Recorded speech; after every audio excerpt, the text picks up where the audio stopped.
How's it going? Welcome, everybody. Another beautiful day in Hexland. Hopefully, you guys are doing as well as I am. Oh boy, we've got some stuff to talk about today. Let me make sure that we got all this started. Let me make sure. Hold on. There we are. There we are. All right. Let me move this over here. What's up, Hexo? What's up? What's up, part-time chef? Oh, I can see it over here. Hold on. Might just get rid of that. I'm here holding, bro. Me too, Youngwee. Me too, buddy. All right, let's move it to live chat. Let's see. Holding since sacrifice. Yeah, me too. Me too. Future Wealth Squad. Yeah, I can't see. Oh, there it goes. There it goes. Okay. You guys can see it. What is up? We got some great news today. We're going to go over some just quietly. Yeah, me too. Hexo why so late? Well, I usually go on at 5, but I've been trying to figure out which time is the best time to actually go on.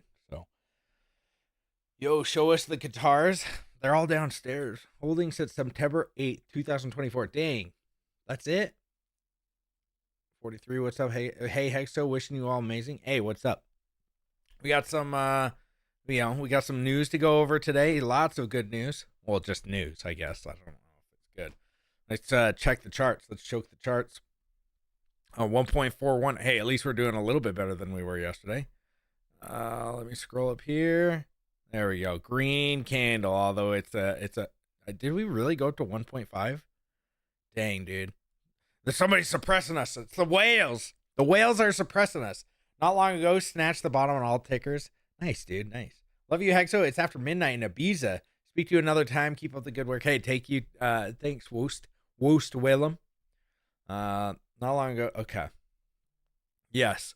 Let's see. So there you go. There's your chart for that. Pulsechain. Man, I don't understand how Pulsechain is just getting wrecked.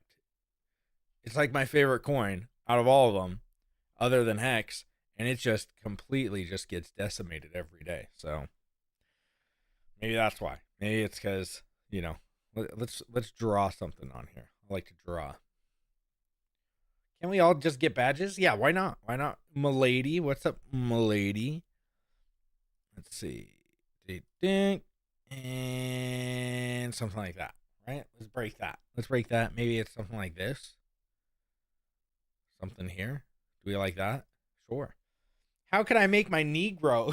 By X. Well, you don't need knee surgery. It's actually elbow surgery that you're going to want to get, okay? So thank you, Marcelo, for the $2. Buenos noches, amigos, okay? And buenos noches to you. So there you go. There's my, I have no idea. Can anybody chart that? Is that what we're charting? Holding since sacrifice? Me too. I mean, way before, but. All right. Let's get on to Bitcoin. At least Bitcoin is getting a good old pump. 2.74 up today. Ethereum, 2.84. Let's see. XRP even freaking pumping. Cardano pumping. Everybody's pumping. Everybody's pumping, boys. All of December gains gone. Is it all December gains? Oh, yeah. Yep. All December gains. Actually, it's almost November and December gains are almost all gone. That's all right. Holding is for my future kids. Yes. The sacrifice for Pulsechain absorbed too much demand and emitted too much supply. That just needs to resolve itself with more recirculation of supply. Okay. Conservative price prediction, Hexo, for RH ticker. I don't know, man. I'm so over doing price speculation because if you get it wrong, you just get burned at the stakes, and if you get it right, you don't even remember. So, what I would like it to get to, I would like Hex to get over $1. Of course, since our last one is 52 cents. But it really, if we get over $1 on EHEX and then PHEX, I would say, let's just say $1.5. That'd be great. But it's so much money to pump those things past $1. So, yeah. Wait, do you game at all? Maybe start a Twitch account where you do games in crypto. I've done that before, and it is what it is. I do game, but hopefully starting a job here soon. I've got 2 interviews that I've hopefully got here too soon. So I'm guessing I'm not going to have any time to game. But I think, instead of streaming for 3 hours, maybe gaming it up. Maybe doing that. I don't know. Oh, great. Somebody's calling me. $2.01. That'd be still better than ulti. I give it a lot of crap, right? I give things like that a lot of crap, and they should get it. But it sucks because at some point they're probably gonna get green candles. They could be down another 99%, and then they get green candles, and then people go, "Ah, Hexo, we're pumping." So I just try to ignore it, right? My Hex staking yield from December isn't gone. True. It really isn't not much money if the gates came down and people thought of us more legit. True. Crypto isn't paying the bills, so you got to get a real job. Well, I've been trying to get a real job for like the last year and a half, 2 years. So, but even if crypto was paying the real bill or the bills, relying on crypto is probably the worst way to live your life. So there is that. Jake Gorilla Crypto. I mean, have you ever tried to live off of crypto? It's not. It's fun, right? Worrying about the price. For me, even if I could live off of it, which I probably could live off of it for, a few more years of what I have in the bank. For me, I would rather buy these dips and buy the lows and buy the things that I want, like not worry about what the price is. I'd rather be like, dude, I'm going to buy today instead of like, oh my gosh, please go up so I can sell more. Right? That's what we're all thinking anyways. And if you're retired, you're going to be the guy that's like, I need it to go up. Because if it doesn't go up, I can't sell and I can't get that Porsche. So yes, use the real job to sustain yourself in retirement if crypto pays. Exactly. What's this? 2 streams in 1 day? What? No, I didn't stream today twice. Unless somebody's been using my account. Sorry, Hexo, your skin color isn't the color any company is hiring anymore. Yeah, that is one of the problems. They asked me to do like your, what your race is, which I think is really crazy. And I always put not my race. Because it's like, yeah, I'm not gonna play that game. I'll use it against you guys. So yeah, sorry, somebody I had the doctors call me. Bro, bidets are having a comeback. Let's get into the referral link game. Hey, I might have to. Oh, by the way, if you want, speaking of paying the bills, on Twitter, I've got 5 subscribers so far. If you know it for the subscription, so we're gonna put everybody's names in here that is following me, or excuse me, subscribing, and then at the end of the month with all of the money. So right now it's 5 people. It's $10 a month. 5 people, so it's $50. So I'm gonna draw a name between these guys on stream, so it can't be finessed or anything. It's gonna be like a program or whatever, and we're gonna pick a winner, and whoever wins gets to say what coin I buy with it. So if you want me to buy some crazy shit coin, there's your chance. Here's your chance to get the 5 minutes of fame, and then we have to keep it. I think that I'm gonna use it or like hold on to it for like 3 months. Is like the game, and see how, after 3 months it we'll see, because I'm gonna have it on the show. So if you want me to get into your freaking Spartan turd coin that you've just created and you win, well, you get, let's say if we get 10 people, you get $100 at it. Or wait, no, it'd be $50. And I put it in there. You get some name recognition on your thing, and you get Hexo buying it on stream. So go over and subscribe on Twitter. I think all you have to do is like something up here with subscribe. So check it out if you want to do that. It's just kind of something that I was like, it'll be kind of fun for everybody. Check out what other coins. Not promoting it. I'm not gonna even look into it. I'm not, I'll just buy the coin and then that's it. I might look into it so it's not a scam. But if I choose it, I'll DM you. I'll say, hey, which coin do you want me to buy? And then we'll put it on the list, or not on the list, but we'll buy half of the proceeds, and it'll be just kind of a game. So today I wanted to show you guys the Interpol's most wanted list is being abused. System error on Vice News. Let me see. Hexo, Logan Wolverine. Trust me, bro. Oh, trust you. Okay. England here. Okay. Most people did. Any Hexkin or Pulsechain in Ireland? I don't know. Did you make money on Hex in 2021? Yes. Hexo, when are you going to cash out from Hex at 50 cents, a dollar, or never?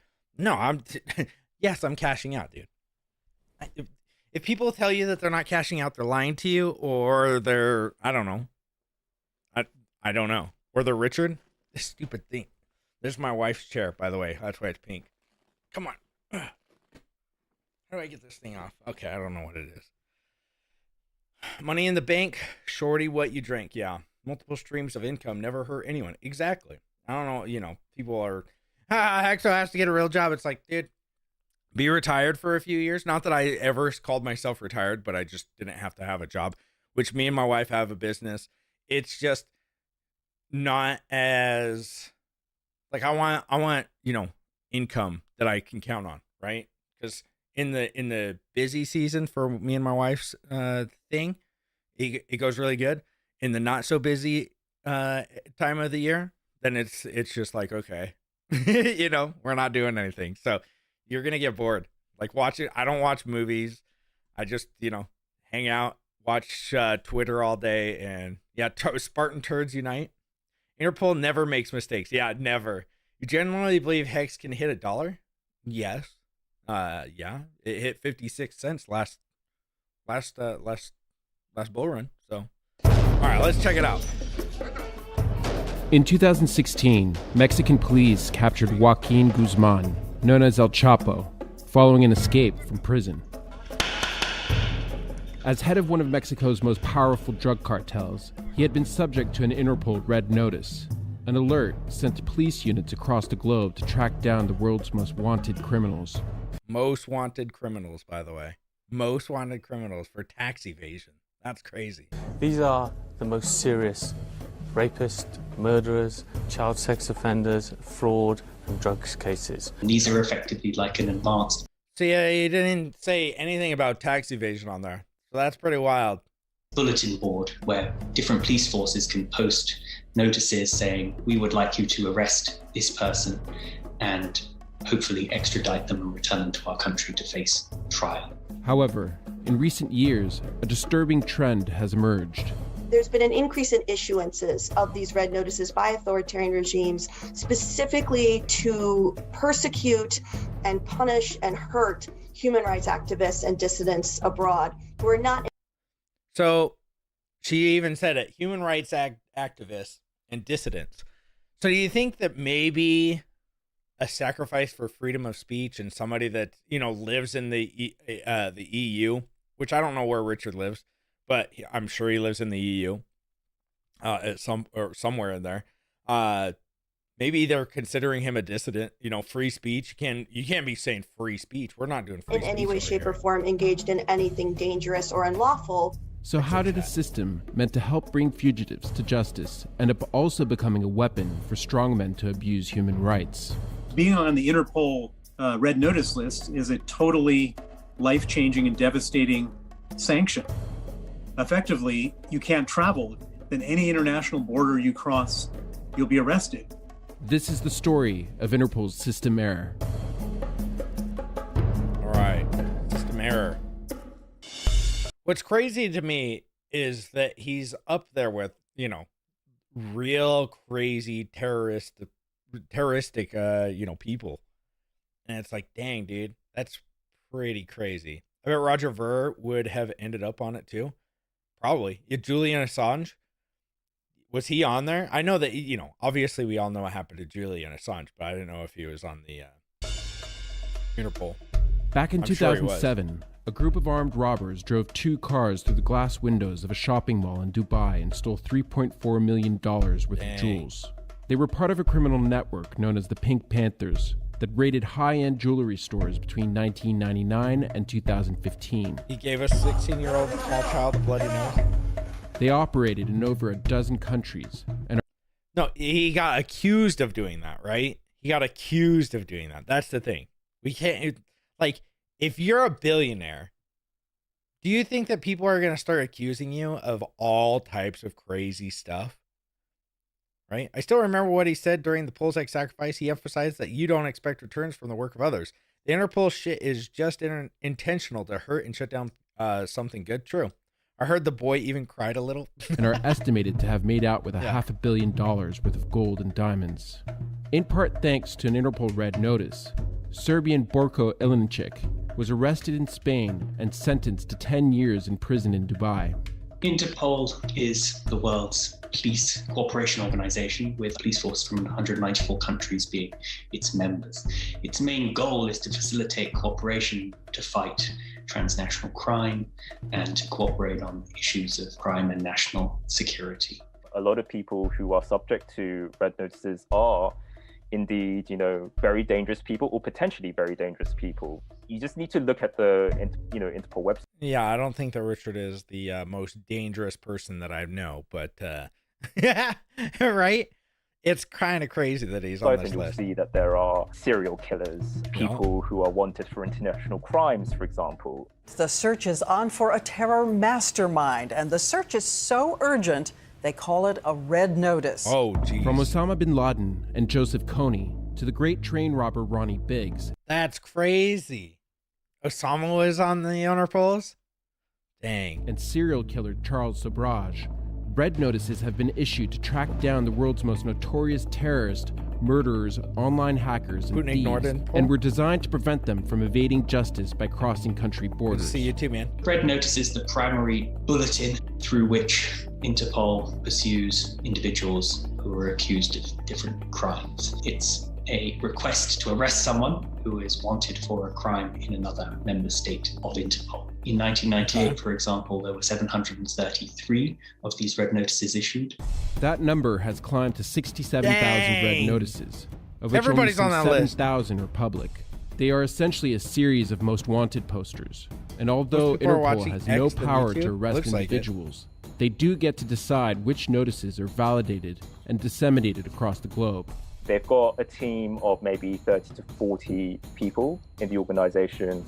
Osama worked for the CIA? The responsibility is to check red notice requests to make sure that they are valid, politically motivated, for example, and that they are not in violation of human rights. However, the current checks and balances weren't always in place. That is the World Trade Center, and we have unconfirmed reports this morning that a plane has crashed into one of the towers of the World Trade Center. Our war on terror begins with Al-Qaeda, but it does not end there. Al-Qaeda. It will not end until every terrorist group of global reach has been found, stopped, and defeated. The World Trade Center attack sparked a global war on terror that increased the need for cooperation between different national police services around the world. In response, the head of Interpol at the time, Ronald Noble, helped digitize the red notice system, making it quicker and easier for countries to flag criminals to other members. Yeah, I believe intelligence gathering and intelligence sharing and then acting in a coordinated What a shitty fashion. president, Bush Jr.? Well, who would you rather have, Bush Jr. or Biden? Soon after 9/11, with a click of a button, red notices could be uploaded to Interpol's database and sent around the world. The number of red notices began growing exponentially, increasing by 40% in 2004. The war on terror has had a tremendous impact on not only the exercise of transnational repression, but also on the use of Interpol by authoritarian regimes. I think those are factors that might be driving the increase in the abuse of red notices. Authoritarian regimes can basically upload huge batches of tens of thousands of names into the Interpol database and apply for red notices for these persons all at once. And we see evidence that they're doing so in increasing numbers. That's crazy. In 2012, the International Consortium of Investigative Journalists discovered more than 2,000 red notices had been issued by countries with restrictive human rights. Examples included Dolkan Issa, a Uyghur dissident that China sought to extradite using a red. Tell retards to only buy RH stickers. We get diluted in buying power. Well, dude, if I tell anybody to buy anything, it's of course. But nobody cares, right? Nobody cares. They think that they're going to make money off of some other coin, which, whatever. If they can do it, hopefully you're bringing it back into Hex. Red notice, which Interpol has since canceled. Or Manuel Rosales, a politician that lost to Hugo Chavez in the 2006 presidential elections, who was also scrubbed from the Interpol website. Do we know who the requesting entity for the red notices? I think it was, I don't know. I think it was, we can With check other after examples this. from China, Pakistan, Tunisia, Bahrain, and Russia. Let's see. Red notice, Interpol. Let's see. Identify me. Richard Schuler. Okay, that's not how we find it. Who are we? Wanted persons. Here we go. Let's see. Family name. All right. Let's see. I'm going to go American. There we go. Male. 43 to 46. I think he's 45, right? There he is. All right.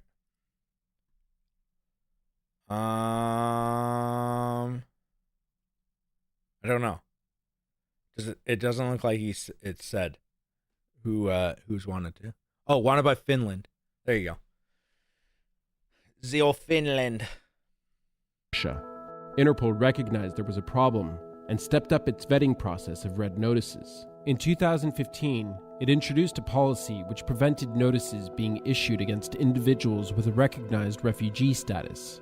And a year later, it created a task force to review government submissions, ensuring they adhered to Interpol's constitution and the UN's Declaration of Human Rights. Let me guess they didn't adhere to However, it. despite these reforms, cases are still falling through the cracks. Yeah, I can see that. To remove Interpol's red notice, you can request the CCF assess it. The CCF is the authority that decides the validity of Interpol notice. Okay. Just says charges published by a providing entity. Gotcha. Yeah, await the decision. CCF will review the challenge, which can take several months to a year. Can we submit one on behalf? Probably not. Try it. In 2019, Hakeem Al-Arabi, a Bahraini refugee and professional football player, was arrested on arrival in Thailand following a red notice filed by Bahrain to Interpol accusing him with vandalism, allegations he denies. He had fled his home country back in 2014 after claims he was imprisoned and beaten during a crackdown on pro-democracy athletes. For freaking vandalism, he was on a red notice, guys. That's crazy. Pressure is mounting on the government to release a football player who is being held on an extradition request from Bahrain. Human rights observers feared he would face torture if extradited. Following a media outcry, Bahrain backed down and his red notice was lifted and he was released. Jeez. Other For countries vandalism. continue That's issuing nuts. red notices to target political dissidents and activists. In recent years, Wait, can Vladimir Russia Putin's do that? Kremlin has used, or I should say abused, the procedures of Interpol. In the years leading up to 2005, Bill Browder had uncovered massive corruption and theft linked to oligarchs and Russian officials, and was put in Putin's crosshairs as a result. Russia attempted to issue multiple flattering red picture. notices and diffusions for his arrest, exposing how autocratic governments attempt to abuse the system.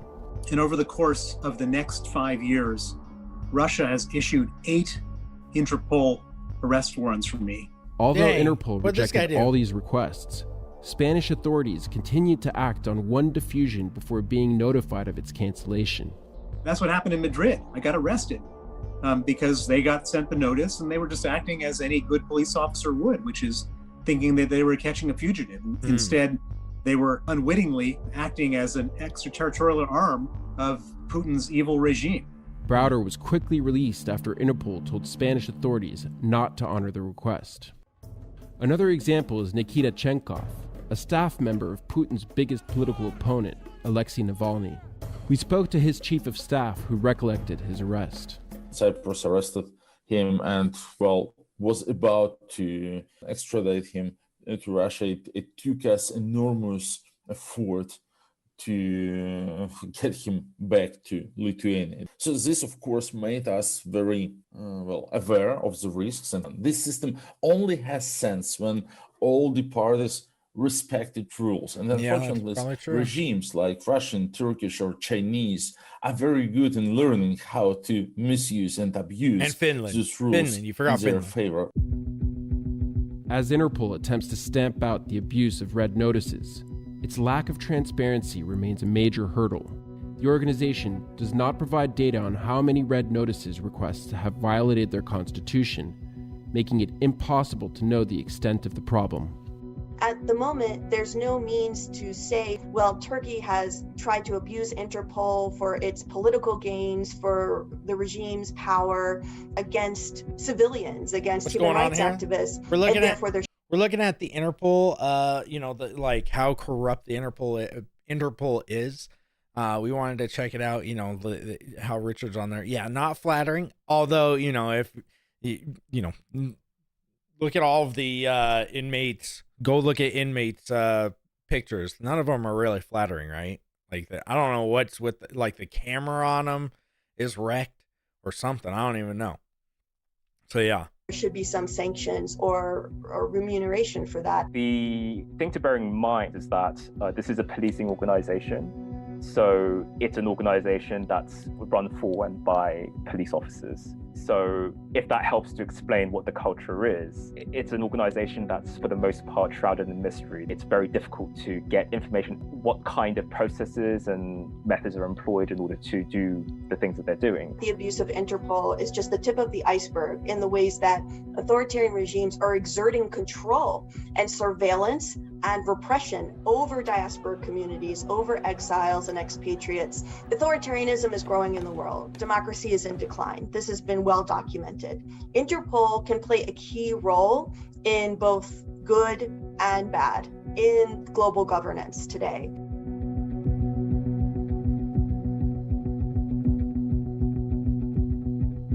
Right, I'm sure. I wonder who runs Interpol. All right. So there you go. There's some FUD. There's more FUD, but we'll just skip it. You guys can go watch this one. Apparently, this is a really good. Some countries accused of abusing Interpol Red Notice system. I didn't see any Finland in there, but again, if one person's probably abusing it, maybe some other people are abusing it too. I don't know. Are all these people sharing this info and video now on Red Notice? Probably. It's crazy. We're gonna have to deal with it, right? Like, poor Richard. I mean, this is one of the reasons why he said he's safe. He's good. Don't worry about it. He's bulletproof. He said he was bulletproof, guys. So, I mean, that for me is one of those things where, to me, it's saying I already knew what I was getting into, right? To me, that's what he's saying. He's saying, I already knew what I was getting into before I did the sacrifice, which I completely believe, because before he launched Hex, he got multiple security audits. He got lawyers to take a look at it to make sure it wasn't a security before he even launched it. Do you think that he just forgot about the tax implications of all of this? No, somebody else holds the keys, or, and maybe they paid their taxes. Apparently, from what I've talked to, I've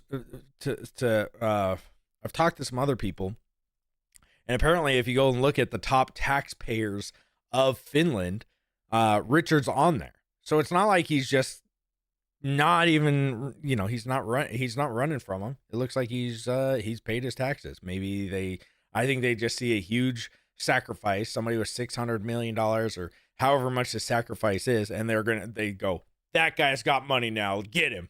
Right? And they think that that's his money, which we all think that it's his money, but maybe, and I need to look it up. I need to find the video, but he's said, I think it's in this video. Let me see, Richard Heart. And if you guys want to watch it, ooh, look at that guy. Beautiful man. It was with, I think it might have been live. It might have been a live stream. It was with some like grungy scrap. It was right when Hex released. No, these aren't. So he's probably, let's see. They're all lives.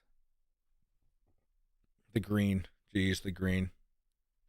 I think it's in, gosh dang it, 5 years ago. Some scruffy dude. It was really smart. He was a really smart dude. Not seeing him. Gosh. All right. It was when he had short hair, so I know that for a fact. Maybe he's just not on here. His name was like Crypto Nix or something like that. NIX. You guys know what I'm talking about? Tenor? No. Finland are skint. What does that mean? They are acting like John Connor in T2 with the IBM laptop that can steal the ATM dollars. Yeah. Try hex search. Well, his name was like Nix. Something Nix. I mean, you guys, I'm not going to open it because I don't even know where he said it. But he pretty much said, like, at some point, somebody's going to know who that wallet is, you know, and I'm telling you, it's not my wallet. Or he's just like, you know, everybody was saying it was his wallet, but Crypto Nix, is that what his name is? Hex is a scam coin. Oh, geez. Uh-oh. Got it. Thanks for checking in on us, buddy. Check. We got it. We got it. Thanks, buddy. Thanks for letting us know that it's a scam coin. Where is it? Crypto Nix? I don't know. We got RH channel content backed up. They could just remove it at any time. I know you should. Yeah, if you can. YouTube./DL if you want a good backup program. You can back up a whole bunch of stuff. I don't know where it's at. Crypto Nix. Maybe I should just look it up. Nix.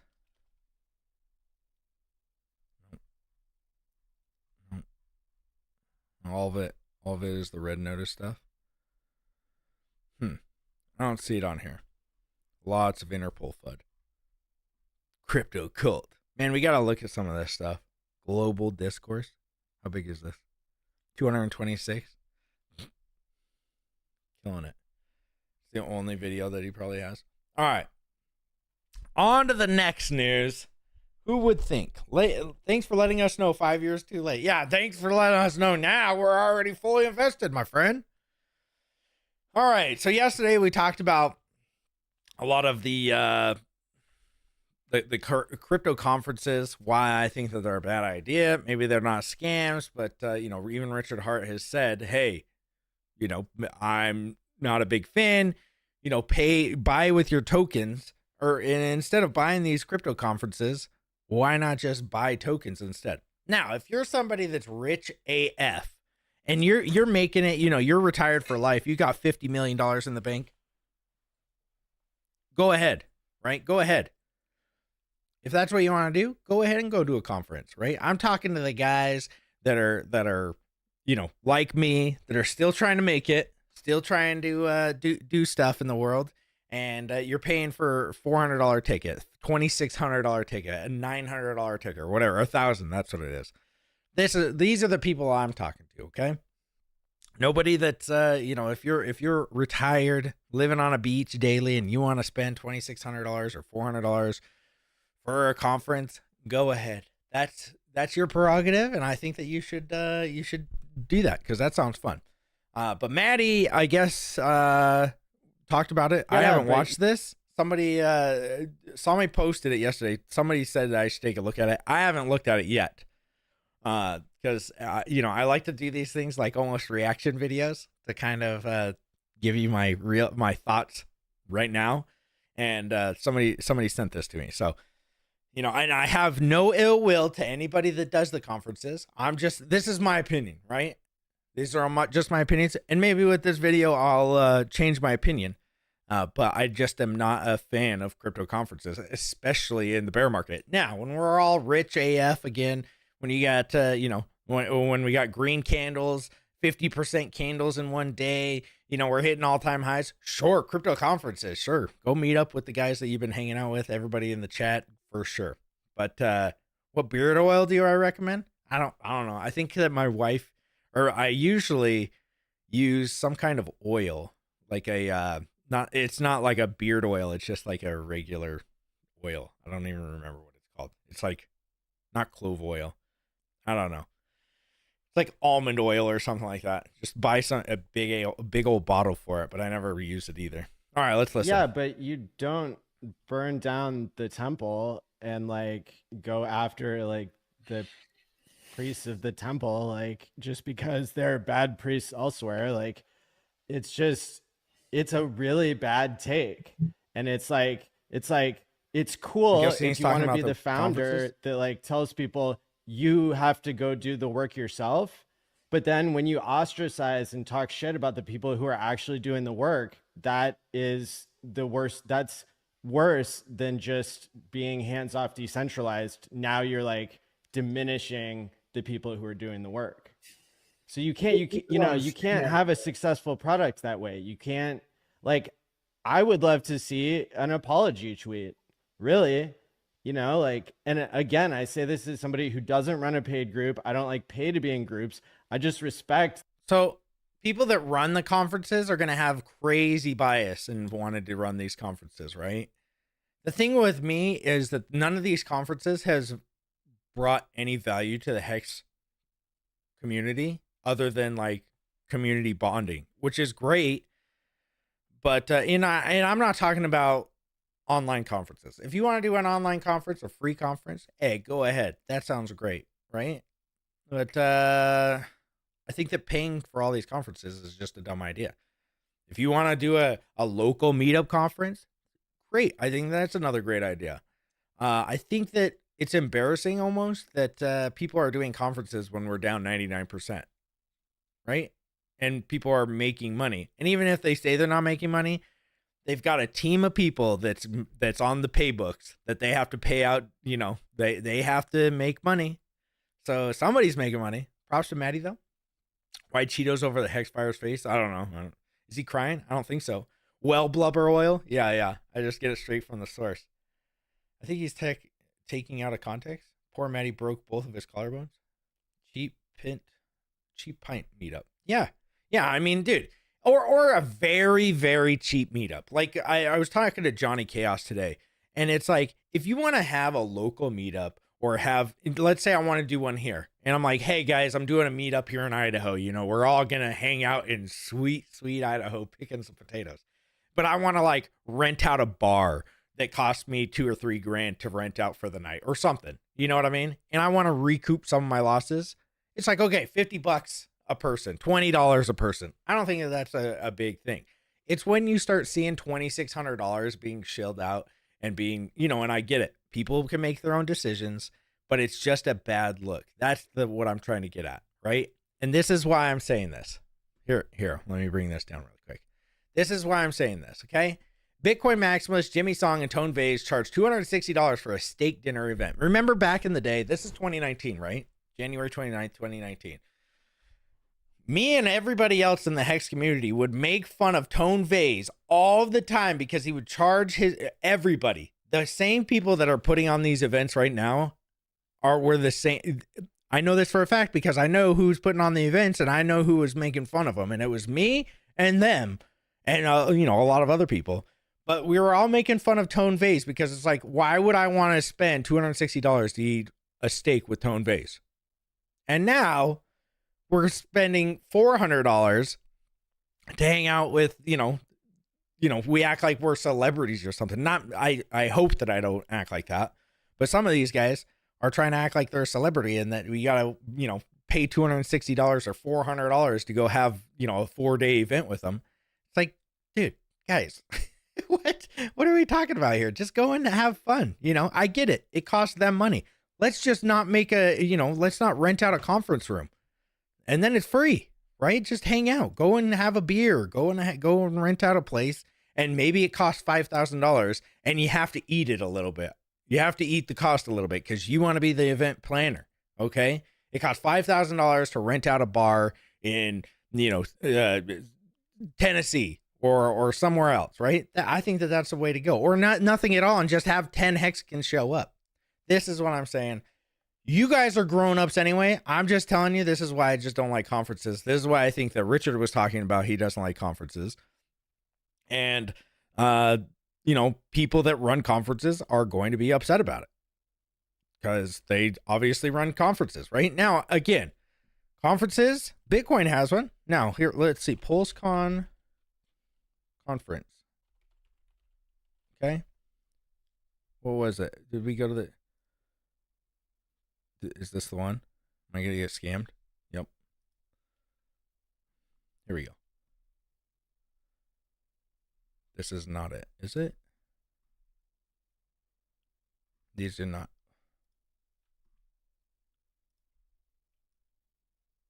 Here we go. PulseCon. Oh my gosh. 2025. All right, how do we find it again? Okay, whatever. You know you know what the prices are, right? $400 for one ticket, $1,000 for the mid-tier ticket, and then $2,700 for the top ticket, right? Okay, now let's look at Bitcoin conference, where I think if you're going to go to any conference, it would either be a Bitcoin conference or a Ethereum conference. You know why you do this? Because this is how you would actually onboard people, okay?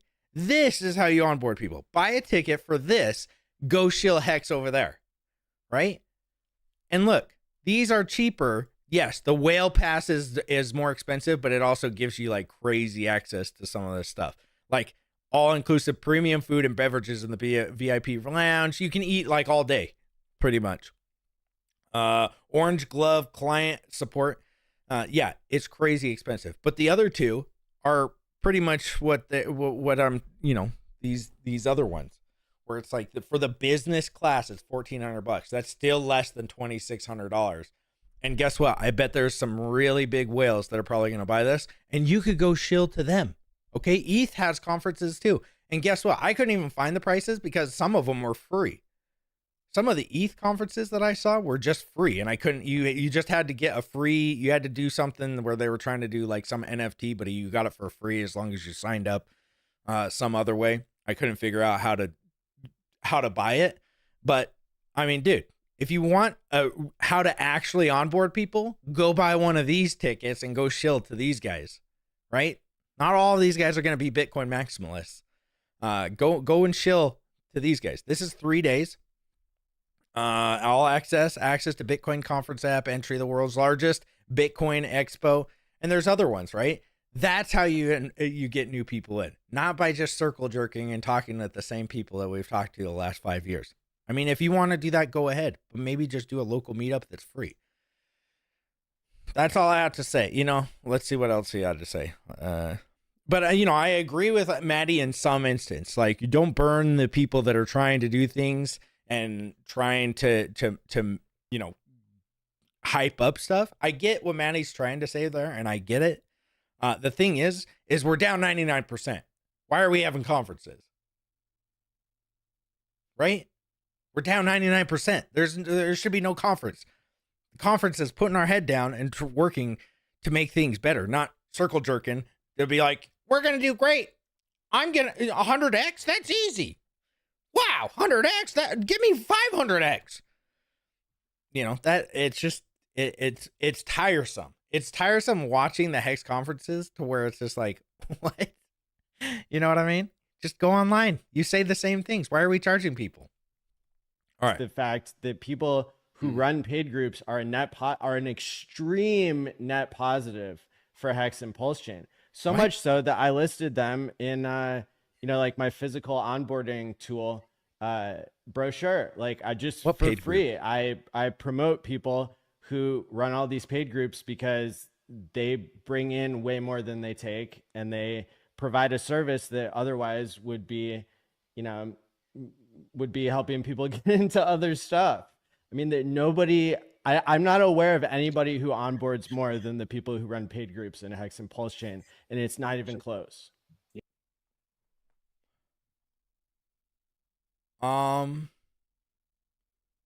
Sure. I don't know the numbers on that. I would have to see the numbers. Because just because you're in a paid group doesn't mean you're going to get some kind of alpha. But yeah, I mean, maybe he's got the numbers. I have no idea. I'm not a big paid group fan either. Like, we got secret alpha for you boys. Who knows? That one's I'm not a fan of paid groups either, but hey, people are going to be biased in the things that they've done, or things that they've been into, and these conferences. Like I said, I don't think that he's talking about an online conference. Maddie does an online conference. Why can't we just keep doing that? Maddie does a good job on that, right? He gets hundreds of people to get into this online conference. Just keep doing that. you know. Thanks for streaming today, Hexo. Yeah, no problem. Just meet up with locals for free and save the money for more dry powder. Exactly. 50% red candles don't count. What? This will be good. Hexo, what? Oh, let's see. Yes, it was good. What's up, boys? Haven't you seen a few of you in around chat for a while? Yeah, it's good to see you guys. So that's, you know, I get what Maddie's saying. Don't hate the people that are trying to do. But the thing is, you know, daddy's got to sometimes come home and be like, stop, you know, start spanking little children's around here because you guys are going off, you know, you're like messing around with mom all day, you know, going to the grocery store, pulling everything off the shelves and just being crazy. And, you know, dad's got to come home and it's spanking time. You know, you have to live with that now. And Richard, I think that why wouldn't he? Why wouldn't he be like, stop doing the paid conferences? Don't go to conferences. Tickets to those things don't go up in value. He's just stating the obvious, right? Don't pay for paid groups. You know, are you getting paid groups? Like Maddie, you know, if you're watching, I don't know if you're watching, some paid groups might get some people in and maybe they do, but we saw it on that modern dating life guy. He probably has a paid group too. And, you know, I honestly don't know of many paid groups. I think there's like Dollar Cost Crypto's paid group. And supposedly they've gotten hundreds of people into Hex. But you already have to have a following to get people into those, right? You have to do that. And those guys make a whole bunch of money off of their paid groups. So I just don't know I just don't understand it. I don't understand paid groups.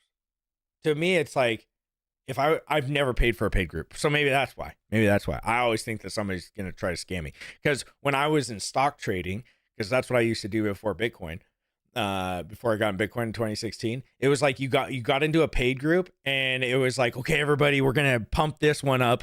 And then it was, you know, it was a group of 100 people or whatever. You got into a group and you're like, we're going to pump this coin at 12 noon tomorrow. And everybody shows up at 12 noon. The thing goes up, and then the 3 or 4 people that are like the heads of the paid group go, okay, we're going to sell at 12:05. And, you know, and then they tell everybody at 12:07 to sell, you know, so you see these pump and dump wicks on these coins in the stock market, guys. This is on the stock market. And it was just like, dude, you know what I mean? That's what a paid group is. And maybe that's not how they work anymore or in crypto. I'm sure they give alpha on what is, but it's just like, just watch a YouTube channel, you know, or believe in the things that you're actually going to buy. Like there's so much information on the internet now. We don't need conferences, in-person conferences. If you want to have like some, you know, hey, give me $10 a month, $20 a month, and you can get into like special, you know, back room kind of, you can hear Hexo talk about what Hex is down deep for $10 a month, then sure. But I just feel like these paid groups are all not paid groups, but most of those paid groups are not just shilling Hex and Pulsechain and Pulsechain. So I'm biased there. Because it's like, I don't, you know, I don't need a paid group. I'm holding for 5 years. I'm holding for 10 years. What do I need a paid group for? VIP tier should cover the cost. Yeah, thanks for streaming. Yeah, no problem. Let's see. Think he's got taking out of context. Is everyone backpedaling? No, I'm not backpedaling. I don't think I'm backpedaling. Am I? Well, okay. Let's see.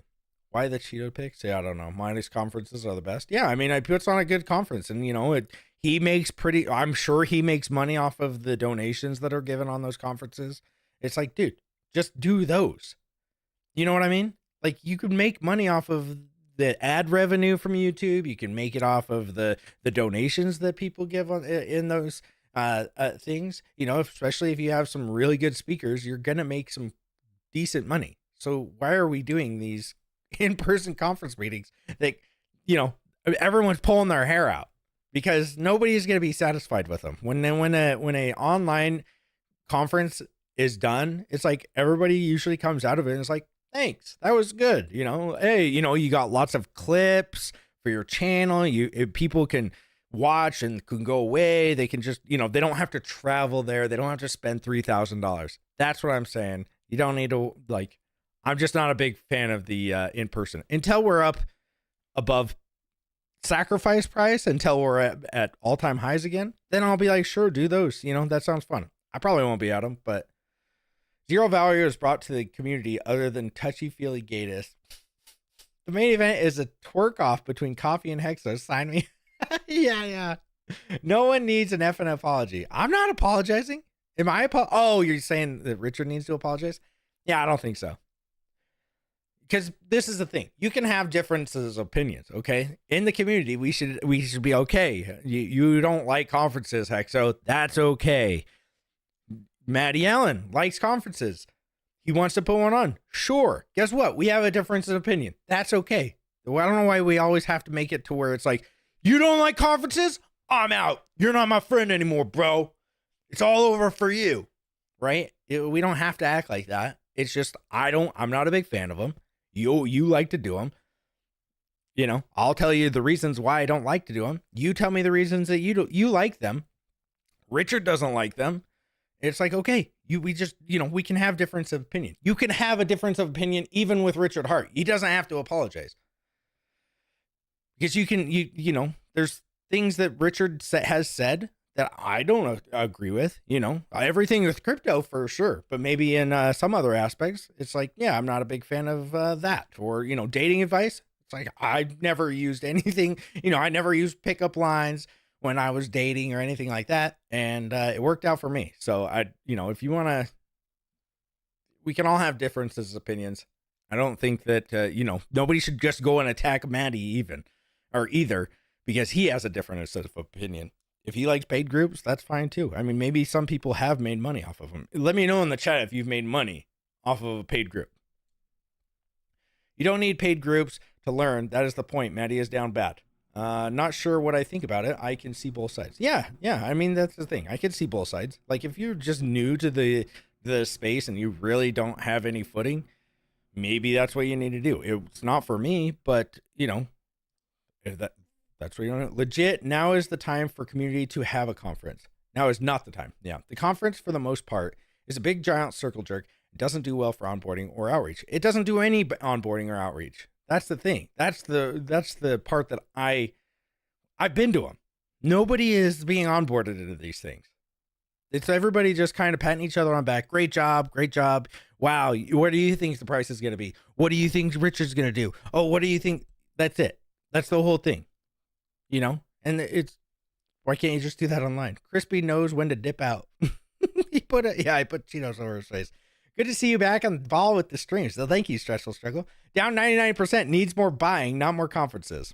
I met you in Idaho meetup, but didn't pay shit to enter. That's the way. Exactly. I want to apologize to myself for buying Pulsechain. Well, I'll see further. Yeah. I'm sorry it had to be like this. The main Hex conference in London was dope, but most events after have been mad whack. Well, that was one that it was like, Richard Heart's gonna be there, right? Like there was some cool stuff that was actually happening, and that was one that I would pay for. It was a Richard Heart conference, right? That's it. And by the way, I didn't even pay for that one. Big Kurkowski paid my way to go over there, and thank you for that. And that is, but it wasn't a conference. It wasn't a conference. It was a party. That was what it was. It was the 741, which was like a year after the big payday. And like, it was a celebration. Like we were celebrating, not, we weren't having a conference where Richard Hart's just going to talk to us for 4 hours or whatever. And we all have to just sit there. Thief money wasn't a good look, but oh well. What is thief money? I don't know what that means. I would go. All right, Marcus Rourke. That's a good way to, Matty is selling $2,500 tickets. No, I don't think Matty is. I think it's a Pulse convention, which I don't think Matty is any. I don't know if he is. I don't know who runs it, honestly. Tone Vase, yes. Agree on 99% thing. Shouldn't do conferences when you're wrecked. Yeah, it looks really dumb. Matty clearly hurt. I think, people get their feelings hurt because Matty's putting his heart and soul into the thing, right? He's trying everything that he can to fight for Hex, and all of these guys are like a lot of these guys are. Some people are actually grifters, right? Some people, and grifter is used very liberal at these points. Let's look up the definition of a grifter, okay? Grifter, a person who engages in petty or small scale swindling. Okay, there are people in the community that have done that. All right, there are people like that. All right, and I would even say maybe not even small scale, actual taking millions and tens of millions of dollars. But I don't think Maddie is doing that. I think that Maddie is putting his heart and soul into trying to provide. The thing is it's almost like a kind of read the room thing where it's like, dude, we're down 99%. Stop. Let's just stop. Okay. Let's meet up at Lily Spa. You want everything? Yes, I want everything. We used to call Tone a scammer for charging. Exactly, Lights Out. I remember Lights Out was there too. We would call him a scammer. We would be like, dude, who would want to eat with Tone Vase for $260? Now they're charging $370 to have a 4-day conference while they, sell $2,600 tickets. And it's just like, dude, what? We were calling these guys grifters and losers and scammers back in the day. Maybe not scammers, but yeah. Just Conveys was charging $1,000. Oh, Tone Vase. Yeah. Yeah, so true. Asking for money to hang out. I would pay $55 to have a steak dinner with Hexo. Well, yeah, I'd probably pay $55 for a steak dinner with me as well. I remember that scam vase. Yeah, I could smell 20 to 50x bull run this Pulsechain, honestly. Okay. Where are we at right now?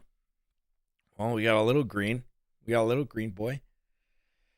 Why is Maddie making this about him? I don't think that he's making it about him. I think that he probably has done a lot with the, it's like I said, he has a bias with these conferences. He puts them on, and so he thinks that we need them because for whatever reason, but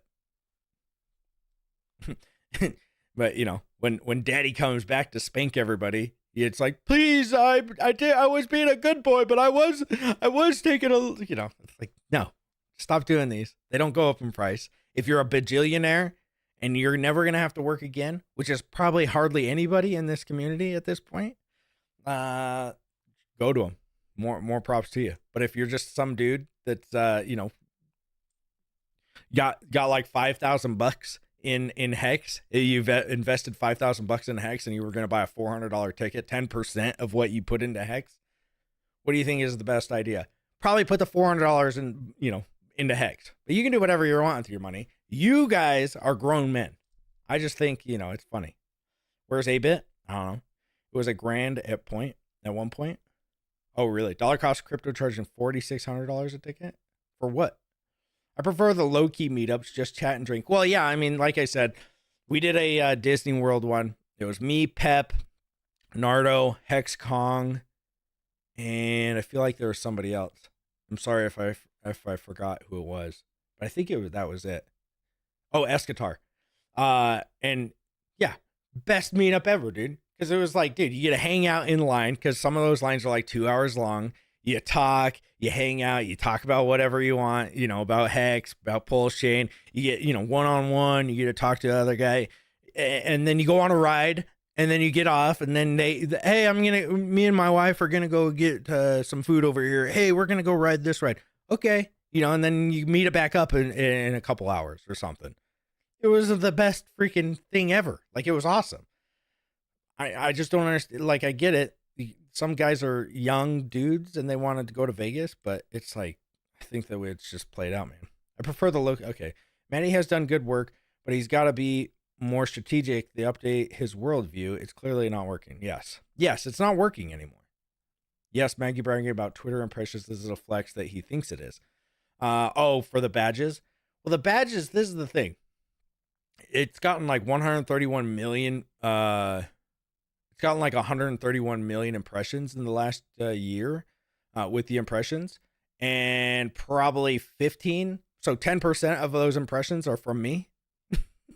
So one person is really, that's the thing. You need to give the big accounts these badges that actually promote Hex, and people that know what they're doing. Like, you should give one to Crypto Coffee. Who else has a big account? Sami. And, people that have bigger accounts and that take it a little bit more serious, like Twitter and stuff like that. And people that are actually trying to get, and we all do. So it's probably hard for him to distinguish who's going to get one too. But can't afford potatoes, let alone steak, because I sacked and bought Pulsechain. See further, yeah, that sucks, man. You should buy less potatoes, I guess. His events are akin to buying Jim Baker buckets or whatever the guy's name was. I don't know who that is.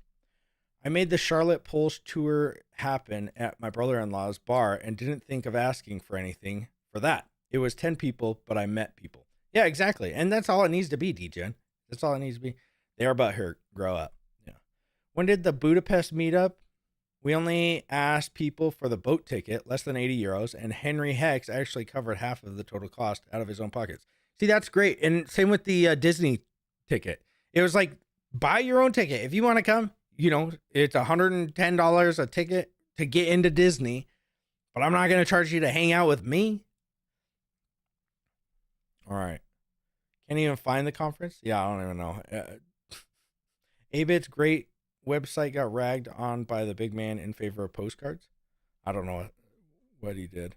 Holy crap, that's a lot of talking. Conferences are fun to attend when you like the people. I like disappointing holders in Hex. I don't like many of the people in Pulsechain. Sorry, just facts. I don't like degens. Yeah, B-Roots has made good calls.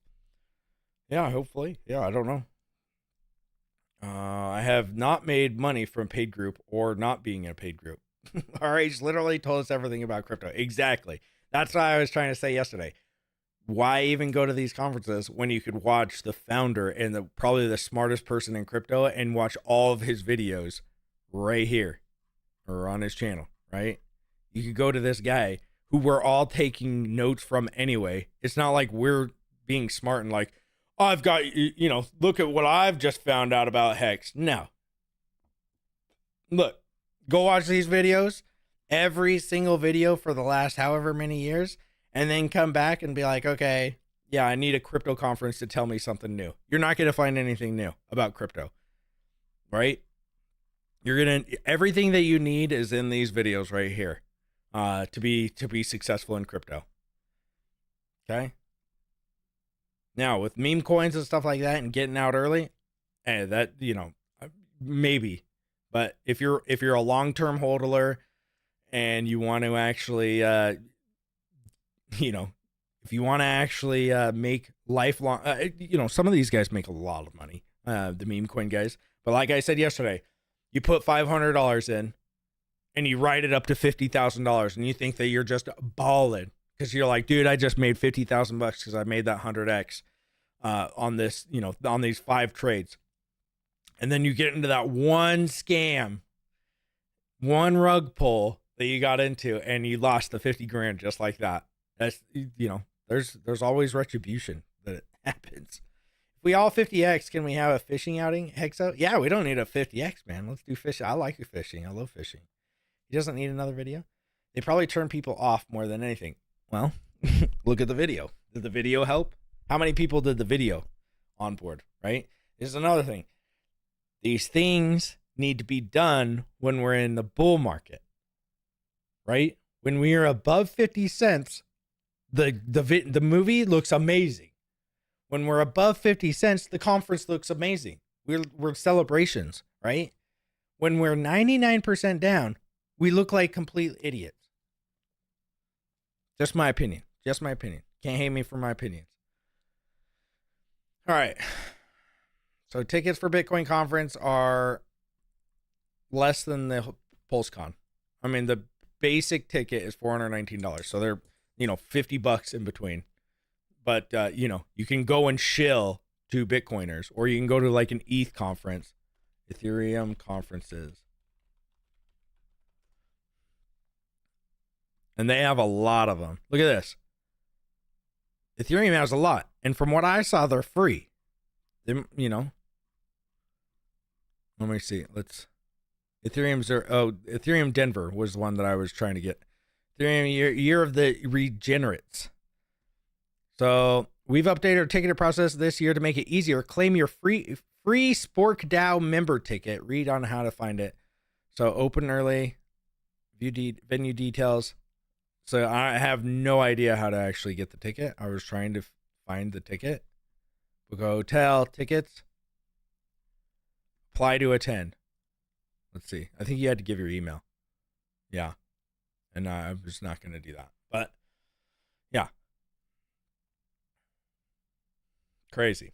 Maybe Richard is saying just chill until we get clarity. I agree, Super Hex. I agree. That's what I think that he's trying to say. Like, chill.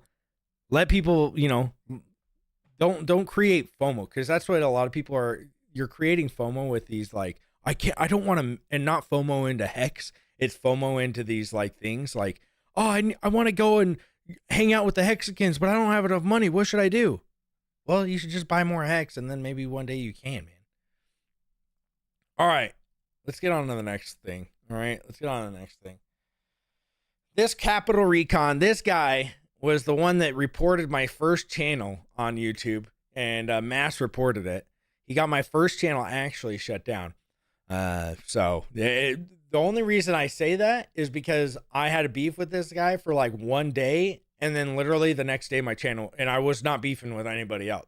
And this is when I had like 300 people watching, or not watching, but like views on my channel. And then the next day this guy mass reported my channel, and I actually got kicked off of YouTube. So I just started up a new YouTube. So this little soy boy, let's hear what he has to say. A dead horse, because guys, I hate to beat a dead horse because it really does feel pretty dead at this point. But Richard Heart, otherwise known as Richard Schuler, his birth name, is got him. I always say that's the best. It's the best part when you know when it's about to be some FUD. They got him. Gosh dang it, they're using his full name. Oh, when they say Richard Heart, aka Richard Schuler. Did you know his name is Schuler, guys? I'm glad I'm here reporting. The news, the facts. Richard Schuler. Just not a good person at all. No. And yet he was able to convince people to the tune of $1 billion to give them their money. And he created one of the biggest Ponzi schemes in crypto thus far as I'm concerned. Okay. Yet his big loyalist fans continue to support him to this day, and I just don't understand how they don't see at this point that they're in a cult, essentially. So remember when Murad said cults are going to be the things that that are like the things to get into in crypto? Like, people think that we dealt with this in 2021, but if anybody's new, cult was like, Hex we got called bots. We got called a cult. We got called lots of stuff. Idiots. Just everything under the sun. And then we went up to 56 cents. Right? So it's like, yeah, okay, call us a cult. We get it. Richard Hart's a bad person. I'm not going to tell you why he's a bad person, but he's a bad person. Oh, these idiots gave him $1 billion for what? But this guy is a terrible human being. I've been saying it for years. I can just read people pretty well. Got it. He can read people, guys. He can read people. Terrible human being. I can read people. Isn't everything a Ponzi? I mean, if you get down to the nitty gritty, yes, that's the thing. And he was one of those people that every time he opened his mouth, my BS meter was just constantly going off. Like, oh, geez. No, everything that this guy is saying. How short does this guy look, though? I know we were making fun of it yesterday, but geez, this guy having the camera where it's at making him look like real, just a little lad is just ridiculous. Like, he had self-help books, yet the guy is entirely overweight and just lazy, and he's trying to tell people how to live their lives. So, and I get what he's saying in some aspect, right? Why would you take advice? It's same with what's his name. Why would you take advice from a fat person? Richard has a really good analogy here where it's like, was Michael Jordan's basketball coach the best at dunking? Was he better than Michael Jordan? No. He was but he was still his coach, right? You can be coached on people. You could take advice from people anywhere, right? I always try to look at like positives of what people say to me and go, oh, maybe I don't like you, but you have some good advice, or you said something that I'm like, dang, that's pretty powerful. I think even Jim Rat Crypto said something at one point that I was like, okay, that makes, I remember, I don't remember what he said, but I remember specifically thinking to myself, like, not somebody I think would have any good advice, but that's pretty good advice there, Jim Rat. You know, and it wasn't anything with crypto, but it had to do with something else. I can't remember. It was not the gym or anything, but it was like, oh, you know, I would never take advice from this person, but you could get advice from people all over. And, you know, he's made a self-help book and he's overweight. It's like, okay, just because you can write something and you have knowledge of something doesn't mean you apply it to your life.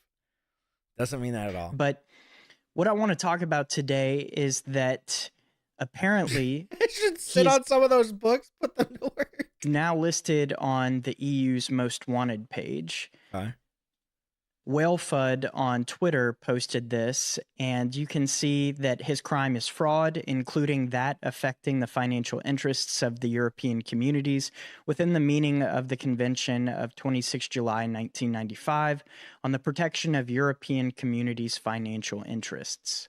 Who is this dude? He's just some guy that he mass reported my channel back in the day. He's been around, one of the first Hexator, not one of the first, but he was like, you know, some guy that just was hating on Hex, and I thought it was funny that he popped in and he was like, I told you guys that he's a scammer, you know, coming back with he told you he's a scammer and he's a bad person. Like, okay, can you elaborate on why he's bad? Oh, and he's lazy. Like, where are you getting any of that? How do you hang out with him? Do any of us know if he's lazy? Like, just because you're a little bit overweight. By the way, if you've ever met Richard in real life, he's not that overweight. It's not like he's a huge blob, right? He's the typical American size, right? He's probably 250, 260 pounds, 6'1". He's not like, I'm not saying he's skinny. I'm not saying he's freaking jacked or anything like that, but he's a little bit overweight. And if he dieted for probably 3 to 6 months, he'd be down to 200 pounds and it'd be good, right? It's not like he's like crazy overweight that he can never, this is just, you're too far gone, Richard. Sorry about this. You know, 500, you're Gorlock's you're going to have to be Gorlock's new boyfriend. Sorry about that. Like, it's just me. It's so crazy. If you scroll down, it lists off some of his other crimes. For the purpose of avoiding tax, Schuler failed to observe a statutory duty pertaining to taxation that is of significance in the assessment of tax.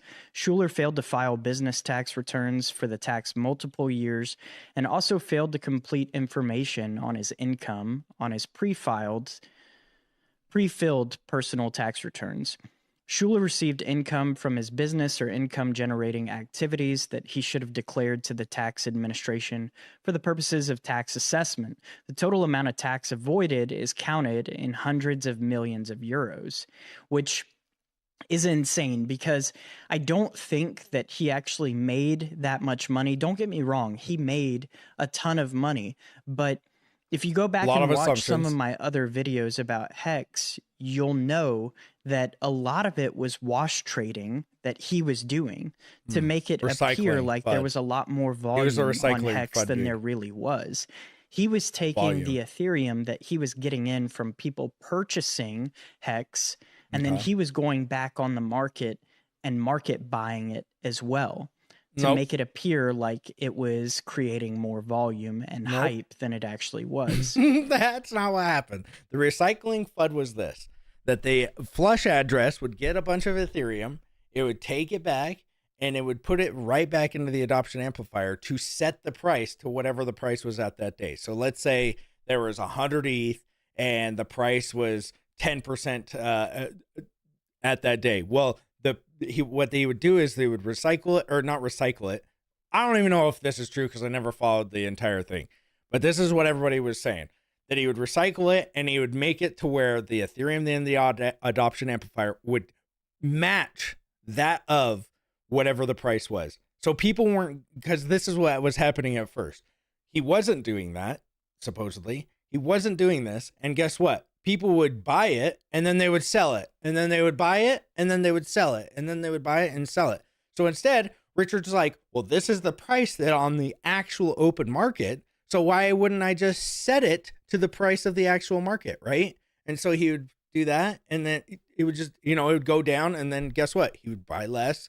And, it would have to, and this is what would happen throughout the entire thing. That was what was happening. And these guys were like, oh, he could have just bought a whole bunch of Ethereum and then made the price go up. But he didn't do that. He would wait until the end of the exact day.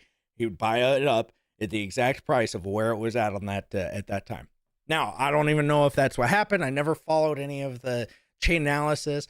There was lots of people that said it was happening. So I'm guessing it was happening, but why is that illegal? And why is that not something you could do? If you have Ethereum, are you not on a decentralized protocol? Are you not allowed to buy your own stuff?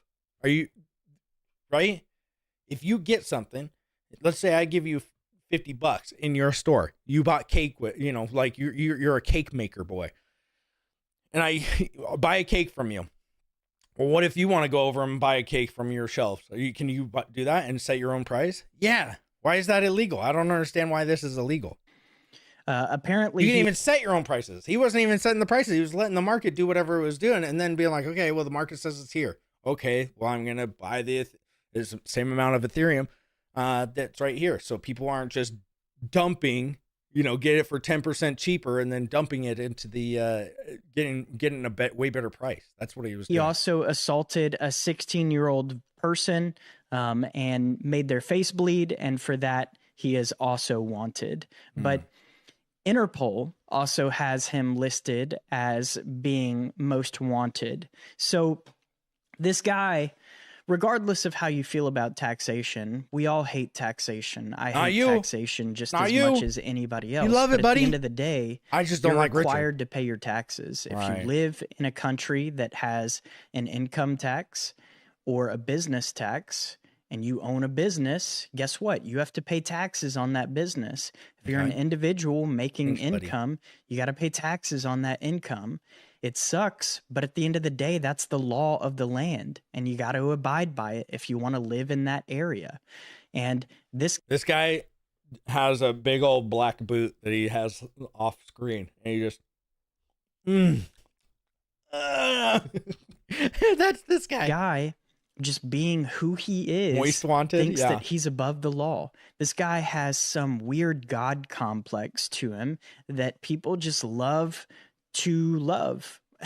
And I mean, it is very stereotypical for people like this that have such a big character to have such a big following as well. And they just believe everything that he says, which is truly unfortunate for them, because all this guy did was take their money and create a clone of Ethereum that isn't even as good as Ethereum. Okay. He created a clone of Uniswap, which isn't even as good as Uniswap. Disputable. And yet people still love him and admire him. I don't get it. See how he's not talking about Hex? The innovation of Hex, though? Or the buy and burn feature of Pulsechain? Or how Pulsechain is faster and cheaper? I never will, but clearly this guy is not a good person.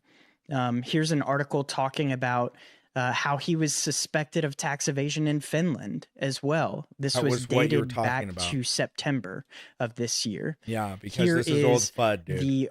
An article talking about his collision with the SEC and how he's basically begging for them to dismiss the case, the court to dismiss the case. These guys love, they hate the, like, these Bitcoin maxis or these, these maxis of like whatever. They hate the government, right? Until the government is coming after their opponents. And then they're like, he's begging. Like, what? Show us how it was illegal. The SEC has filed against him for securities fraud. But the reality is, what he did was create a security. If you go back to the days of ICOs back in 2017 and 2018, the SEC was very clear that those were securities.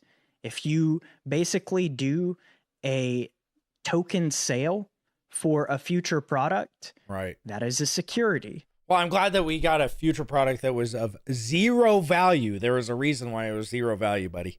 And they're very clear about that. They were clear about it then. They're clear about it now. Yet he tried to basically change what it was by putting a different name on it. He called it a sacrifice. And just because you slap a different name on something doesn't change the true aspect of what it is. So like I said, I don't want to beat a dead horse, but I definitely think that this was newsworthy. The guy is a terrible human being, and I hope he gets what's coming to him. All of those people that he affected with Hex and Pulsechain definitely didn't deserve what they got. And so for that, I hope they find him. If you enjoy this type of content where I just break down some of the daily crypto news. Goodness. So there's this guy. This guy also, I would like to show you some. And if you just go back to his YouTube channel, you can see all of these yourself. This is where he was crying about it to the date. This is where Hex was at. This is where he was crying about it right here on June 6th of 2020. Guess where it's at? And this is just eHex, by the way. eHex is still above the price that he was crying about it. So if you were staked all the way through here, you probably even you have way more Hex than you would have. And that's just eHex. This isn't even saying about PX that you have if you were staked. So, you know, this guy has lost people lots of money. Here's more. He shills Steam on this day, this exact day. You can go watch it on here. Look at where Steam's at. This guy, living on. Here's an ICO that he's talking about, ICO interview. He's okay with talking about ICOs, right? It's okay for him to do it. Here's another one. Grin. Oh, geez, my light turned off. Everybody remember Grin? Well, guess what? He shilled it right here. $4.50. It's at 29 cents now. So the people that are saying, "Oh, you're a piece of garbage. You lost a lot of people's money," and then you go over to their channel and you're like, "Dude, you lost people money. What are you talking about here? What are we talking about? You are losing people's money just as much as anybody else, right?" So it's just crazy to me that these guys still are saying the same argument 5 years later, and we've already checked all this. Yes, at this point, if you can't see what Hex is, the AA just stopped arbitrage every day. The people that didn't like this were trying to corner the market to dump. Yes, and they just didn't understand why their ETH was being recycled, right? All right, let's go over here. Great, red. Red is dead. All right, there you go. At the end of the day, you have to suck the D. No, you don't. No, you don't. More RH derangement syndrome. Oh, we were going to look at it a lot this week. Where's the credibility of this clown? Well, there is none. Market matching? Exactly. It was market matching. He was saying, this is the price of the thing that you just, on the open markets, Uniswap. Well, I'm not going to let you just sell it for, a fraction of it. I'm going to make it to where this is where you buy it on the adoption amplifier. How is it swapping on ETH, sir? Not a good person is so easily said. Yeah, for real. I mean, he doesn't even say anything, right? How is he not a good person? Did we even get that? He just called him fat, lazy, and that he's not a good person. Gotcha. Ghostly Crypto was the biggest dumper. Without the AA, then these guys would have decimated the early Hex launch. Yep. Well, this is one of the guys that, remember, it wasn't Ghostly Crypto. It was something else. But he was doing that every single day. He was getting the arbitrage and just dumping it until Richard was like, "Oh, we're not going to let you do that." And that guy literally unstaked all of his Hex and then dumped it, right? For $80,000. He unstaked and sold $80,000 worth of Hex, which at the time was 190 million Hex, maybe even more. It was like 190 million Hex before the big payday. Just imagine. Before the big payday. Uniswap has censorship? Exactly. They are all knowing. Yep. Why didn't he tell us what Richard... What would Richard have to do to make him change his mind? Yeah, exactly. I think they love RH. He lives in their heads. Yes. They hate people who win and are awesome because they are losers. Yep. Security argument. So then ETH is too, right? Exactly. It's like ETH literally started as an ICO too. So it's like, good luck. Why doesn't he talk about the lawyers hired? Oh, this Dunning-Kruger private eye is transitioning me to retard. Please stop. Richard was so truthful always, but people have a hard time taking responsibility for themselves. They only realize when shit hits the fan. That's why they talk bad about him so easily. Yeah, exactly.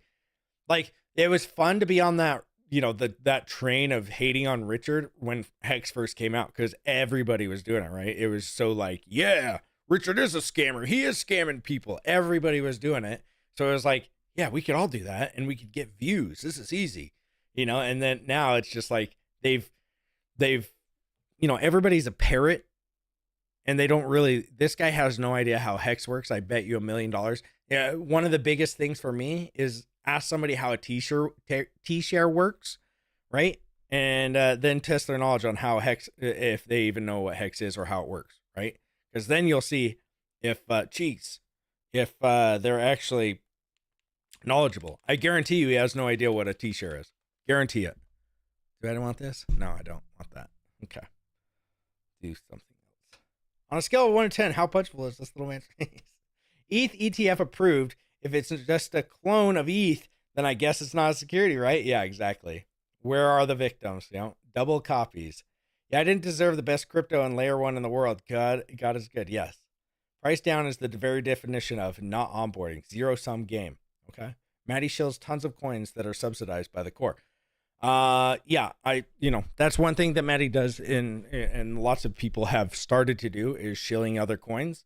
And for that, I think that all the anger that people have probably is warranted, right? Like if he was just doing, the thing is, you just can't make everybody happy too. And he's got to make money. And that's what he thought is a good way to make money, is by shilling new coins, even if they're going down, or if you want to make a referral link on something that's down 99% in 2 days, which I get it. Somebody was like, Hexo, Hex went down 99% in 2 days. It's like, yeah, that's why I said today, if that thing at some point, maybe it goes back up, but you probably should start shilling it, lower to the bottom instead of like the exact day. Bro has a closet full of black boots to lick. Yeah, Richard is bad. I'm super serial. Yeah, I'm super serial, guys. He's a bad boy. He needs to wear a spanky. He did such a poor job of convincing that he must be paid controlled opposition. I really actually think that there is some people like that. Some really good friend of mine, also crypto, told me to sell all my bags of RH ecosystem and buy Bitcoin instead because it at least made 5K, But I have a feeling in my gut and made a decision in the beginning when I entered that this is going to be epic, even if it takes a decade. But at one point in crypto, you will be needed. Crypto will be needed for what was invented, because even Bitcoin will be tried to be regulated and people will want to have their hands on it. Well, that's the thing, Maurice. I don't think that it even needs to be regulated anymore. It's already been taken over by people that don't have your best interest, right? If Bitcoin was good, like what's the roadmap of Bitcoin? Does it even have a roadmap? Like, let's see. Does Bitcoin have a roadmap? Let's ask. Does Bitcoin have a roadmap for upgrades? I bet it does not. Doesn't have a centralized roadmap for upgrades like many other cryptocurrencies. It has proposals. Yeah, we know. Okay. We didn't need all this. Taproot, Bitcoin's upgrades and infrequent and carefully vetted. Some recent and notable examples. Taproot, 2021, Lightning Network. While not a direct protocol change, it's a major enhancement of Bitcoin scalability and transaction speed. So it needed a layer 2. That was the last time. So 2021 was the last time you got any type of upgrade on Bitcoin, and you probably are not going to get too much more, right? Didn't they try to break Bitcoin with what was it? It wasn't NFTs. Or it wasn't oracles. It was something like oracles. Yeah, they pretty much, they were going to do something. And then somebody was going to put a Zen clone on there and just ruin it. Grin was a good mineable coin back in the day. Probably. He's looted himself money crying because he's getting wrecked. Well, he's not even wrecked. He's just hating on a coin that he doesn't even own, which is crazy to me. It's like, it would be like me if I was just going on TradingView and being like, what is XRP today? And then going into XRP, doing a video on XRP, like, listen, guys, XRP is not doing so hot. If I was back when XRP got the Wells notice or the SEC notice, back here at 11 cents, you could have bought XRP at 11 cents, guys, and it's at $2 right now, $2.40, right? So it's like, and it looks like it's about to pump even harder. Look at that. So it's like, yeah, what if I was doing that? That'd be such beta moves. Like, just if you're not invested in it, what do you care, man? What does this guy care about the price or us? I think the red notice is also controlled opposition, as is the SEC. So many manufactured arguments designed for RH to win. True. I mean, this is the thing. When you don't have a roadmap, like Hex doesn't, like Pulsechain doesn't, like PulseX doesn't, they don't have a roadmap that we can look at, because you're not supposed to rely on the work of others to make your thing better, right? For Pulsechain and PulseX. Ethereum has a roadmap. Seems like you're relying on the other on somebody else to pump your bags, right? That seems like a something that maybe we need to talk with Gary Gensler about, right? Doesn't that seem like it's exactly what a security is when you're relying on somebody to do the work to pump your bags? I mean, that's what they're doing, making it better, which I'm fine with. I don't understand why that's such a bad thing, but Hex doesn't have that. Pulsechain doesn't have that. Are there upgrades that could be done to Pulsechain and PulseX? Sure. But not for Hex. So good luck trying to prove Hex is a security. Got to melt faces. Nightly Crypto, I think. Yes, it was Nightly Crypto. That's who it was. That's who it was. Who is this? Okay. Let's see. Goodness. Ghostface Crypto. There's also a Wise Crypto token guy. That was who it was. Couldn't leave. Thanks for repeating, Hex. Oh, yeah, no problem. Let's see. Oh, I'm like 5 minutes behind. One thing I want to say, we all look at the chart every day, but I think we're all here for the same reason, because we believe. And it will be important to use the system one day, and the time will come. Just don't get distracted and depend on it 100%. Well, here's something, and maybe I'm just crazy biased, and I know that I'm deluded. So here, I know it, okay? But this is what I want to think to myself.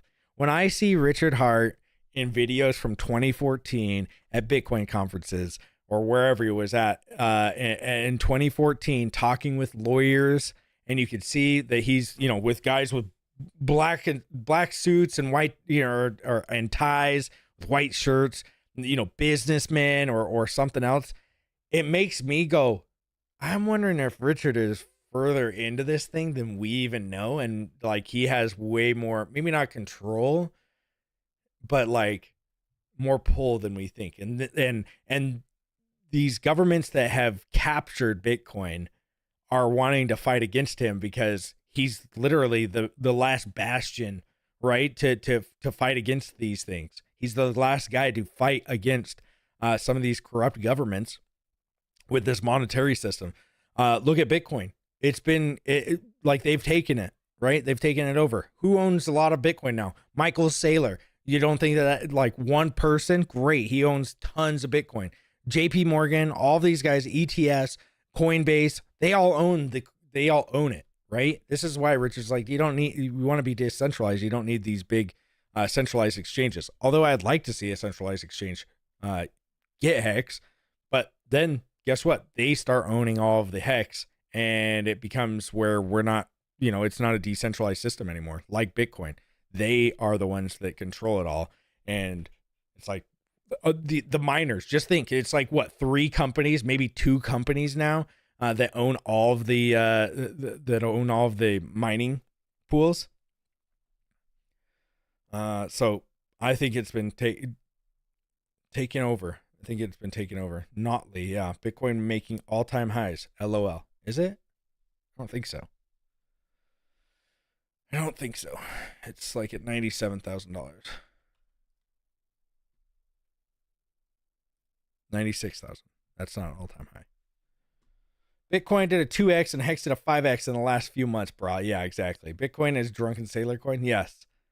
The core RH Maxi community will keep buying regardless of Pulsechins and what fake Hexicans who are dumping shares as Hex is where Bitcoin was at before 20,000 when it actually formed a hardcore community. True.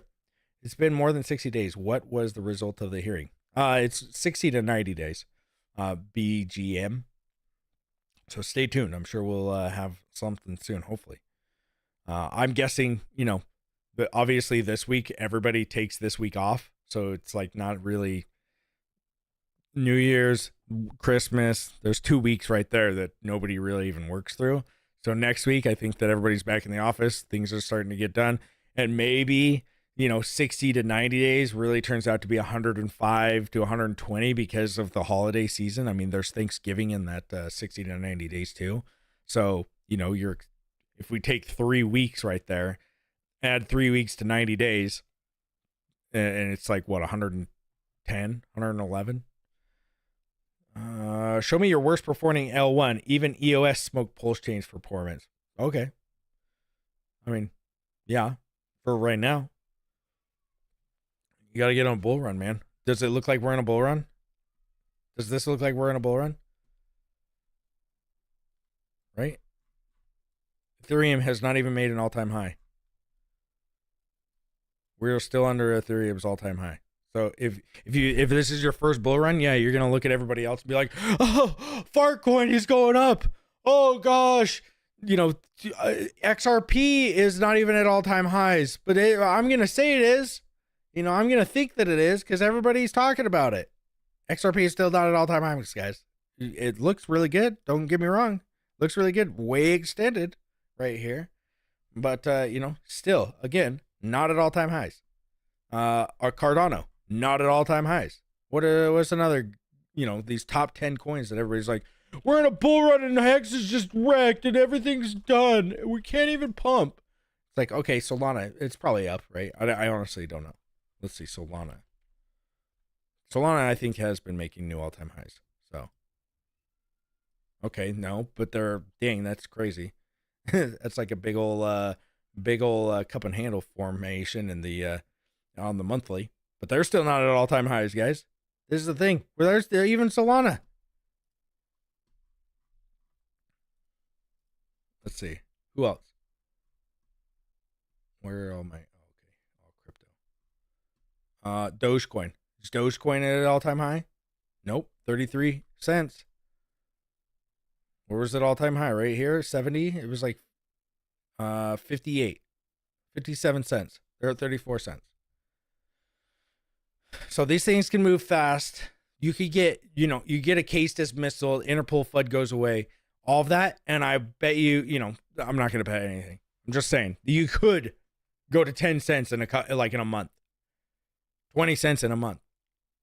That's how crypto rolls, right? It's just fast. So, everybody crying about it in the comments. It's like, dude, just walk away. Walk away. Majority are bag holding, period, except for a very few that cashed out in 46 cents range, like me. LOL. But then all the peeps I told to get in, all bag holding. Yeah, I mean, maybe you should have told them to buy or sell. But yeah, bag holding is one, but it's also like, yeah, I mean, but depends on what you mean by bag holding. But sure, I get what you mean. Because I bet you still have some, or you wouldn't be here. Andromedus. Are you holding some? Are you not holding some? Because if you're not, that's crazy that you're still here talking. RH Maxis will continue to buy lows and make floors regardless of the fake Hexicans do and how much they dump. True. You're smart, Edra. Yeah. Inscriptions. Most consciousness of Bitcoin's takeover will lend to adoption of other utility coins, period. Pulsechain fits that gap perfectly. People are just too dumb to see it right now. Yeah, I agree. We will see. In the meantime, good luck to BlackRock coin. Yeah. Just keeping my head down and building. What's up, Young? Ju Young? BlackRock has a roadmap for Bitcoin. Oh, I'm sure they do. There are many like me who already have cashed out the principal and writing the house. True keeps it crypto. True. Yeah, even XRP is performing better than Hex. Okay, but still not at all-time highs. So there's that. And plus they have an SEC case that they went and they finished, right? They weren't doing so hot in 2021. So, I mean, you're comparing apples to oranges here, buddy. Comparing apples to oranges. Because XRP was 11 cents as we saw in 2021. What was it? 2020. March of 2020. Hit 11 cents. When Hex was at 56 cents. Let's see. September. Right here. XRP hit $1. So when Hex was at 56 cents, XRP was at $1. Sweet. They did a 10x last bull run. And while Hex did a 10,000. So, did Arch's lawyers lose the hearing or something? Nobody wants to talk about it. What are you talking about?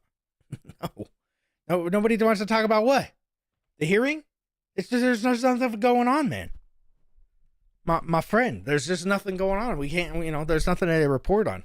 You can go look at the transcripts. They're great. They're hilarious. You can see how decimated the SEC gets in court. Maybe we should take a look at it tomorrow or something. But yeah, I mean, there's nothing to really report on. That's the thing. If you want to report on nothing, then sure. But this is what I'm saying. Look at this. These are monthly candles, by the way.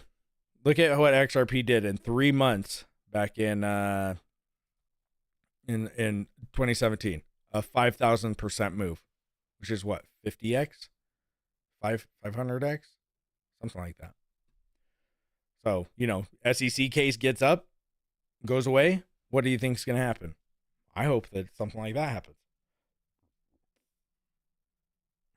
People are paid to talk shit about RH and his coins because middlemen want to make money off of people. Crypto chilling, I don't know if they're paid to, but I think that there's groups that are like, I know Altcoin Daily for sure. They're like handlers. I don't remember who they're employed by, but they have handlers. There's legit handlers, and they said that they can't talk about Hex in a good way. They can't have any of the Hex people on. So there's that, right? NFT on Bitcoin was called Ordinals. That's what it was, Ordinals. Let me scroll down here, guys, because we are way behind. We're 7 minutes behind now. Sheesh. Hexo, you told me Hex was going to $30. Oh, no. Just got to hold on a little bit longer. Hexo, I bet SEC is getting in touch with the Gordon Ramsay burger joint to see who paid for dinner with RH. Yeah. Let's see. Yeah, if you bought Hex anywhere above 1 cent range, you've been wrecked over year for what, 3 years now? Okay, Andromeda's just being a douche, so he can just HexRP, yeah. New meme coin confirmed. Yeah, even if the SEC goes away, now we have to deal with the Interpol crap. How long could that take? Not necessarily. I mean, really, it's just Richard deals with it, gets taken off the Interpol thing, and then it goes away. Maybe he pays the, if he's taxed, maybe he pays the taxes. I don't know. You're not a very critical coin critic. I'm a coin critic of any coin that doesn't have a fully downloadable EXE with 3 audits. True. Okay. Hex ain't done until I say we're done. True. Using quantum analysis as Hex repeats 2021, January 8th, might be the final low. Okay. Where are the Hex competitors that are fully downloadable? How about Pulsechain? True. Does Pulsechain have better shot than Hex or Hex as a new token? I would say these, like I've said, this is the things, and you don't, you do it with your money, but if I'm going to buy something, I usually buy Pulsechain right now, but I have a good bag of Hex. So my first buy is Pulsechain because I love the buy and burn feature of it, the deflationary, of Pulsechain. Then I go with Hex, P-Hex, and then maybe E-Hex because it's got, 5-to-1 ratio, and if it goes up to like a 10-to-1 ratio again, I'll probably be buying E-Hex again. And then Pulsechain, and then incentive token. I've never bought incentive token, but Pulsechain's my least because I think somebody's even said today that there was a $40 fee on Pulsechain, and if we 10x, then our fees are exactly what are exactly like Ethereum, right? And we can't. I don't think Richard wants to have Ethereum fees, so of course we'd probably dump it. But I don't know. What's up, Robot Hex? What's up, Alan? Pulse gonna run here soon. Let's hope. I was buying our ARP when it was 0.005, but people said it was shit and a scam, so I sold. Was buying ETH when it was 15, but people are saying it was a scam and security is shit, and so I sold. Yeah, exactly. Just keep buying core coins. DCAing seems like a long-term strategy. True. Oh, XRP, yes. People cheering for centralized exchanges are like slaves cheering for slavery. It really happened. True. XRP was blood for 7 years. They deserve a pump, even if Hex was in blood for that long. It's only a matter of time before the token bleed out. Exactly. You know, the one goofball, Adrometus. It's like, dude. Like, yeah, I get it, dude. They were down for 7 years. Have we been down for 7 years? We've been down for 3, which is a normal bear cycle. Okay. So, let's see. All right. Well, I think that's all I got for you guys today. Fun little adventure. People cheering for. Okay, I think you're right. Keep it simple. Yep, exactly. All right, guys. Well, it's been good streaming with you guys. I'll be here tomorrow. We'll, if you got anything you want to talk about, hit me up in my DMs, and we'll check you out tomorrow. I don't know what time. We're in the afternoon, late afternoon for some of you guys. 4 or 5, 6. So, you guys have a good one.